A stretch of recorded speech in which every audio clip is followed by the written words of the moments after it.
isxaaq nin cajab labu ahaa imaam الذهبي wuxuu ku tilmaamay faris الاسلام waa geesiga muslimka weeyi qaar waxay yiraahdeen lam yura mithluhu fi الجاهلية ولا في الإسلام جاهلي iyo islaamnimada geesi lamidi ma soo marin wuxuu tilmaamay seeftiis ayuu intuu sida u taagay baa la weydiiyay imisaad ku dish waa geesi la yaqaan weeyi wuxuu yiri qataltu alfan yaqinan wa sa'aqtulu bihi alfan in ishtu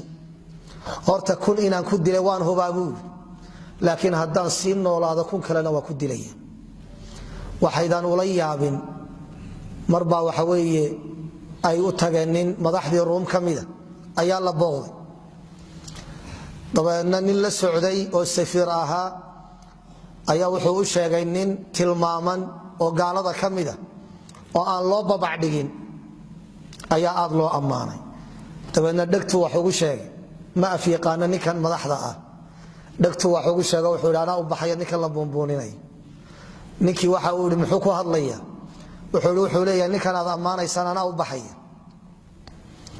uu ku qosla uu la yaabo midha muuqaalkiisuna ma weynay dabeedna waa la isku sii daayay markay isku soo baxeen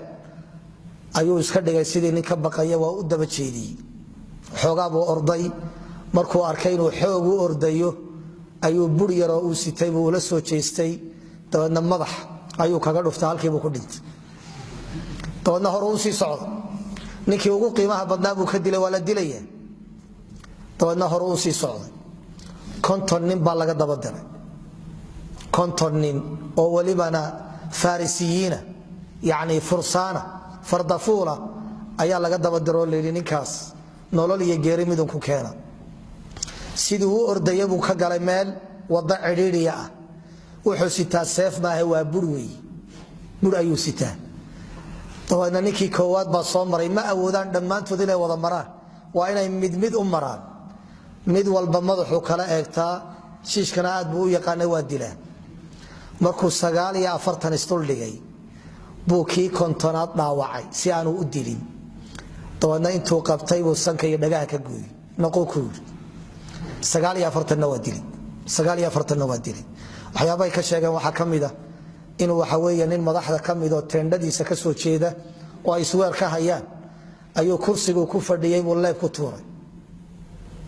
dabeedna waa naxayo leebkii buu sirifuji dabeedna qacantii buu kaga dhuftay markaasuu yaabo yani leebka halkaas ku dhuftay miiskoo kale markuu siri leebka eeg ayuu qacantiina toogtay markuu qacantii la soo noqday buu laabta kaga dhuftay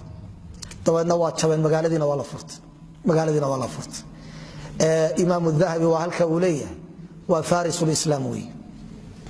de Bukhari waa ku jiraayo waa kaas waa sheekh al-Bukhari